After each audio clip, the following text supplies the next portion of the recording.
12월 20일 대림절 세 번째 금요일. 내 말을 듣지 않을 작정이냐? 만군의 여호와 이스라엘의 하나님께서 이와 같이 말씀하시니라.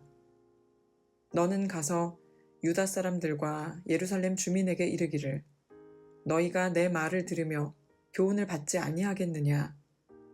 여호와의 말씀이니라. 예레미야 35장 13절 말씀. 요시야의 아들 여호야김이 유다 왕이었을 때에 주님이 예레미야에게 이렇게 말씀하셨습니다. 너는 레갑 사람들의 집에 가서 데려다가 포도주를 마시게 하라. 예레미야는 레갑 가문에 속한 모든 사람을 성전에 있는 한 방으로 부른 뒤 포도주가 가득 찬 단지와 잔들을 내놓고 포도주를 들라고 권합니다. 그러나 그들은 우리는 포도주를 마시지 않습니다 하며 거절했습니다. 당시에는 수질이 좋지 않아 흔히 포도주를 마셨는데도 이를 거절한 데에는 이유가 있었습니다. 그들의 조상 레갑의 아들 요나답이 절대로 포도주를 마셔서는 안 된다고 명했기 때문입니다.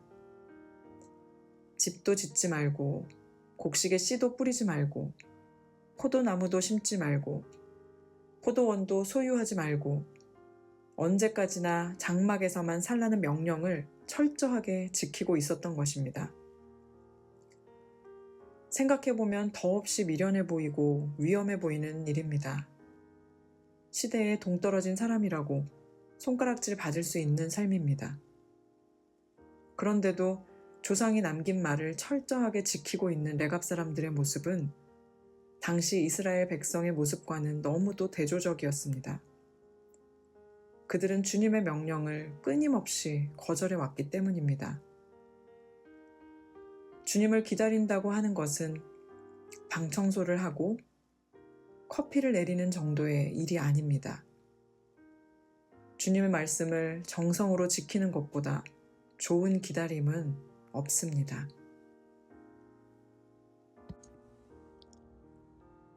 오늘의 말씀에는 레갑 족속이 등장합니다.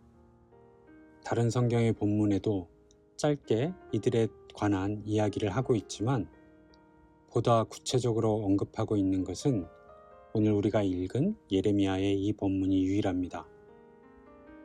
레갑 족속은 조상 때로부터 포도주를 마시지 않았습니다. 그 이유를 종교적인 것이라기보다는 철기를 만드는 길드의 영업비밀을 지키기 위한 아주 중요한 수단이 되었기 때문이라고 보는 견해도 있습니다.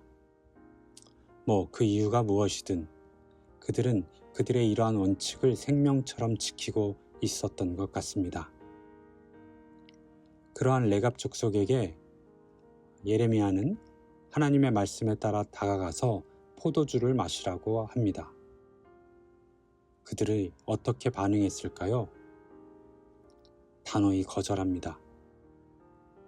그런데 중요한 것은 이것의 명이 하나님에게서 난 것이라는 사실입니다. 그래서 살짝 혼돈이 왔습니다.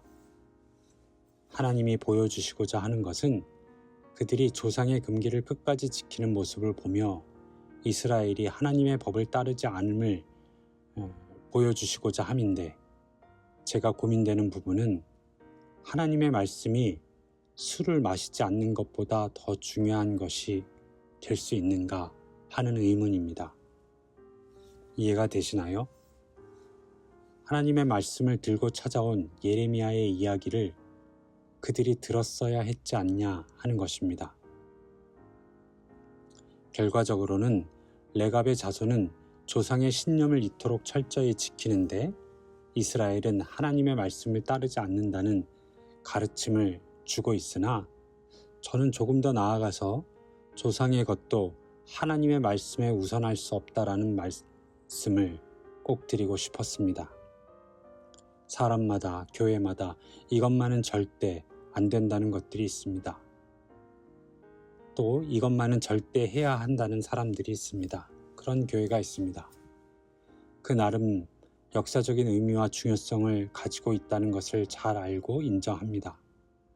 하지만 그때의 그러한 것들이 지금은 별 의미가 없어져 버린 것도 있다는 사실을 우리는 받아들여야 합니다.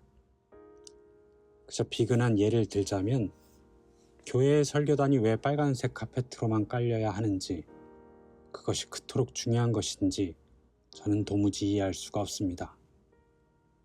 그건 성경에서 근거를 찾을 수도 없고 신학적인 의미를 부여할 수도 없습니다. 고로 그 당시 필요했던 것을 인정하나 그건 본질이 아닙니다. 오히려 예레미야서에서 말씀하시는 것 같이 내가 내 종 모든 선지자들을 너희에게 보내고 끊임없이 보내며 이르기를 너희는 이제 각기 악한 길에서 돌이켜 행위를 고치고 다른 신을 따라 섬기지 말라 하신 그 말씀을 따르는 것이 더욱 중요한 것이 아니겠습니까? 형식은 본질을 다 커버하지 못합니다. 그러므로 변해져 가는 것입니다. 그 변화를 두려워하지 말고 본질을 붙들고 살아가는 저와 여러분이 되기를 소망합니다. 높고 크고 영광스러운 하늘을 뒤로하고 낮고 잦고 천한 말구유를 택하신 분이 우리 구주 예수님입니다. 아기 예수님은 형식의 거룩함을 고집하지 않고 마음의 거룩함을 택하신 것입니다. 형식의 영광을 버리고 본질의 영광을 붙잡은 것입니다. 아기 예수님이 하늘을 대신해서 말구유를 택하셨다는 사실이 우리를 향한 하나님의 사랑에 어떠한 변화도 가져다 주지 않습니다. 오히려 더 진실하고 진지하게 우리에게 다가오는 것입니다.